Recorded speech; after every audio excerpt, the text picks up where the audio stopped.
I got to play with all the new weapons, gadgets, and test out the new map Redacted coming with Battlefield 2042's Season 6. Today I'm going to show you that gameplay, talk about the new gear if it's hot or not, go over the battle pass, the new vehicle, and some tips that might help you survive 2042's first infantry-only map. It's going to be a different experience than what you're used to.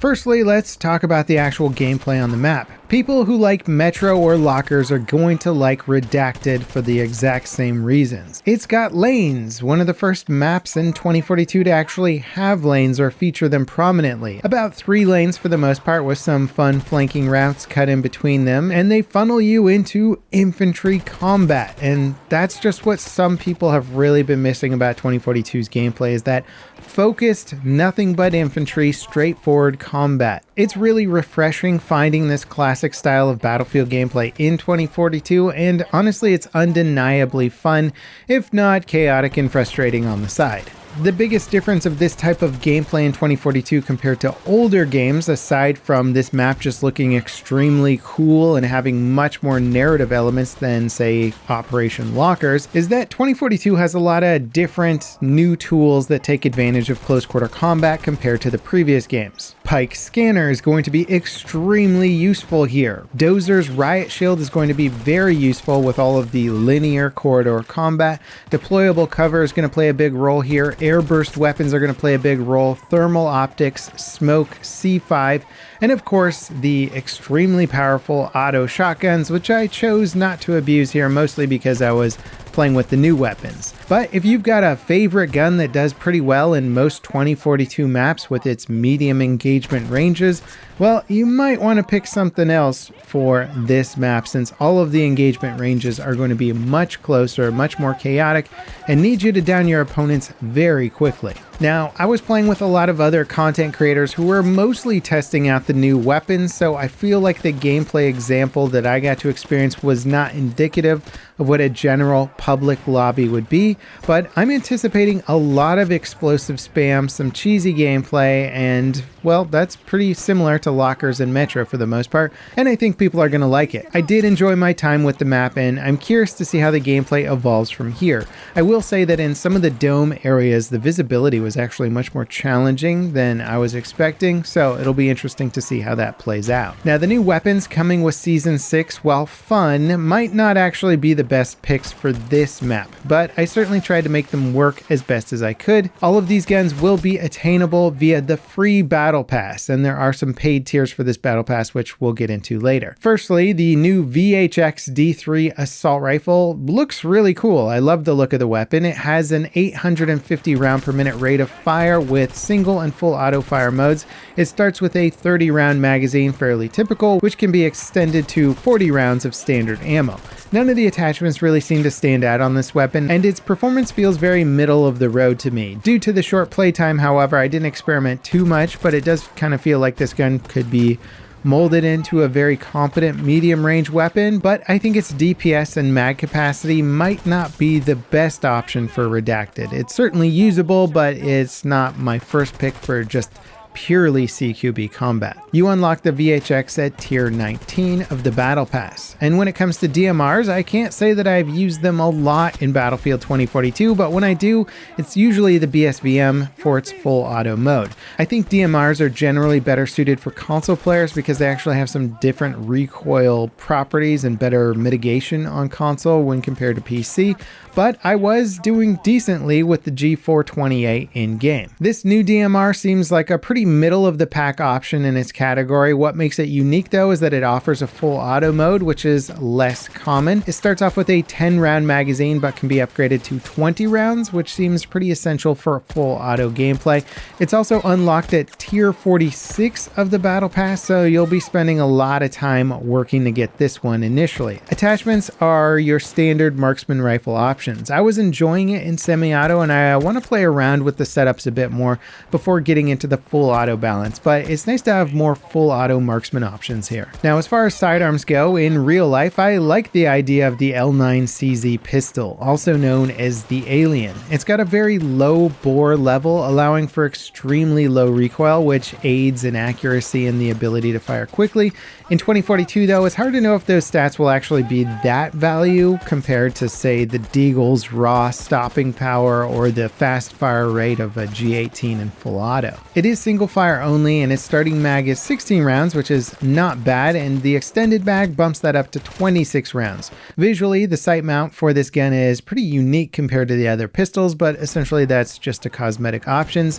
You'll get this unlocked at tier 31 of the Battle Pass.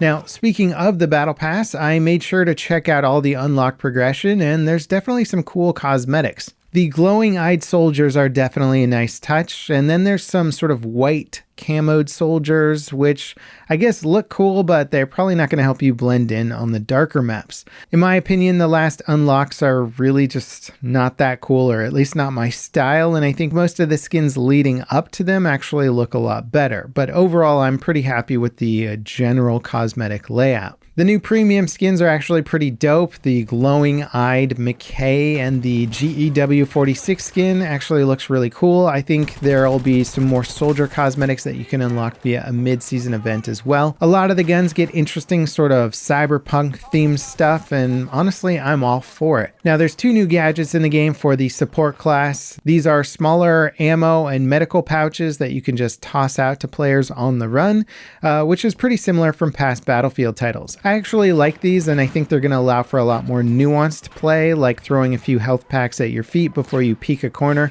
and then if you take damage, you'll automatically just pick one of them up and start healing. Also, it can be nice to just toss ammo to people while they're running instead of having to try and make them aware of your ammo pack, and I can see myself using both of these quite a bit. Now, the new vehicle is a two-seater hover bike called the YUV2 Pondhawk. It's classified as a light transport vehicle and is spawnable. I didn't get to play with it since we were only playing on the new map, which is infantry only, but it does look like a lot of fun. This unlocks at tier 25 of the free battle pass. Now, as for the patch notes that are coming along with this season 6, DICE have announced several major improvements across the board. We covered some vehicle changes in a previous video, but basically ground vehicles will have more realistic physics when airborne, and they're going to handle faster on land. In terms of new announcements, they're giving the Recon class a second weapon proficiency alongside the existing sniper proficiency, which I think boosts the time that you can hold your breath. This new one lets the Recon specialists deploy and holster their secondary weapon faster, and it should work with all primary weapons, not just sniper rifles. So this will give them a little bit better reaction time, and it could be really fun now to actually use that sidearm as the Recon class. A major quality of life improvement for the visual impact of recoil is also included with the Season 6 update. This one is a bit complicated, but the basics are that your crosshair and weapon optic will stay centered more when firing. Prior to this change, there was a big delay between when the gun would recoil and the camera would update, where you were aiming and the center of the screen would end up pretty much out of sync with each other. The before and after that DICE show makes it pretty clear that this should be a big improvement overall. Controller players are getting a variety of new response curves based on previous Battlefield titles. Basically, if you really liked Battlefield 3 or Battlefield 1's controller inputs, you'll be able to mimic them in Battlefield 2042 now. DICE are also making a major change to the EMKV-90 Tor, aka the railgun tank. Its HHV EMG Maul primary weapon will no longer one-shot light air vehicles like the Nightbird beyond 330 meters. The same applies to the attack helicopter beyond 280 meters. Those ranges are pretty darn far away, so it's only going to affect you if you like to do a lot of back-of-the-map sniping with the railgun tank against air vehicles. So I guess it's just an incentive to try and push forward a little bit more. Now, RAW's hacking ability has also been reworked. Instead of preventing a hacked vehicle from using their weapons, all of its damage state will be triggered at once. So if you're in a helicopter or tank, you'll essentially enter the disabled state. They're also making it so that hacked enemies automatically reveal nearby teammates when they die. And finally, Angel's supply crate will no longer rubber band while parachuting down from the sky. Now, the game is also going free to play from the 12th to the 16th on all platforms. Unfortunately, DICE haven't revealed a Year 2 Season Pass that includes content for seasons beyond Season 6. If they do end up supporting the game with, say, a Season 7 or Season 8, it looks like you'll just have to buy a Battle Pass for each season. They're offering 4 options: Free Tier, Premium Tier, Fast Track, and the Ultimate Pack. Premium and Fast Track unlock 70 premium Battle Pass tiers with unique cosmetics and give you up to 20 tier skips. They are both purchasable using in-game currency, and the Ultimate Pack includes the same tiers and weapon skips, but adds an additional Specialist skin and weapon skin. This pack can only be purchased with real money, so you won't be able to spend your existing in-game currency to get it. Now, aside from DICE delivering only one map in this season, it does really feel like the team has kind of hit their mark on this content. I really like pretty much all of the things that they're adding, from the map's gameplay to its heavier story elements to the guns and cosmetics that are coming into the game. My main criticism is just that I'd like more of it. Ever since 2042's launch, its future content has been nebulous, with nobody really having any idea about what kind of content or how much that we're going to be getting down the road, and honestly it just still feels that way. Is Season 6 the last hurrah, or will there be a surprise Season 7? Who knows, but I think if you've been wishing that 2042 had more infantry-oriented experiences or close-quarter maps, this season will scratch that itch for sure. Now next up, check out this video, which is a deep dive into the new map, and I was able to interview DICE and ask them all kinds of questions about the map design process. I think it's pretty interesting. As always guys, thanks for watching, and I'll catch you next time. This is Level Cap, signing off.